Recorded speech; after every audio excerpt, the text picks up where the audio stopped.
Former MLA Jeevan Reddy stated that people of Nizamabad district are chanting Saru Karu Sarkaru, expressing that KCR should become Chief Minister. Speaking at a press meet at his residence in Armoor, where he serves as BRS District President, Reddy declared that the BRS flag will fly over municipal offices in Armoor and across the district in upcoming elections. He criticized the Congress government, alleging that 6 guarantees were not implemented and accusing them of cheating with the false promises. He mocked unfulfilled pledges of gold, scooters, pensions and jobs, reminding that Congress forgot its assurances. He asserted that in Nizamabad, the car BRS symbol is racing ahead at jet speed. జిల్లా వ్యాప్తంగా మొత్తం బోధనలో 38 నామినేషన్లు వేశారు. నిజామాబాద్ కార్పొరేషన్లో 60 నామినేషన్లు వేశాం. ఆర్మూర్లో 36 వేశాం. భీమ్గల్లో 12 నామినేషన్లు పడ్డాయి. మొత్తం గులాబీ కారు స్పీడ్ 200 స్పీడ్తో ఆగుతలేదు. ఆర్మూర్ నిజామాబాద్ జిల్లా అంతా గులాబీమయమైపోయింది.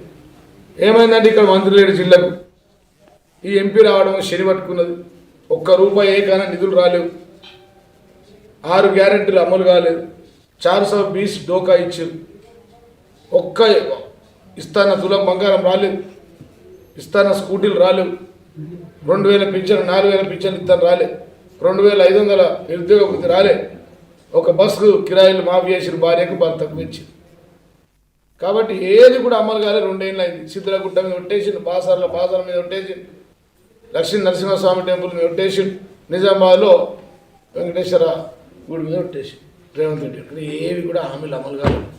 మొత్తం భీమ్గల్, ఆర్మూర్, నిజామాబాద్ కార్పొరేషన్ బోధనలో గులాబీ జెండా ఎగరేస్తాం. మళ్ళీ పూర్వ వైభవం నిజామాబాద్ జిల్లాకు రాబోతా ఉంది. జిల్లా వ్యాప్తంగా మొత్తం బోధనలో 38 నామినేషన్లు వేశారు. నిజామాబాద్ కార్పొరేషన్లో 60 నామినేషన్లు వేశాం. ఆర్మూర్లో 36 వేశాం. భీమ్గల్లో 12 నామినేషన్లు పడ్డాయి. మొత్తం గులాబీ కారు స్పీడ్ 200 స్పీడ్తో ఆగుతలేదు. ఆర్మూర్ నిజామాబాద్ జిల్లా అంతా గులాబీమయం. District Collector Raj Kumari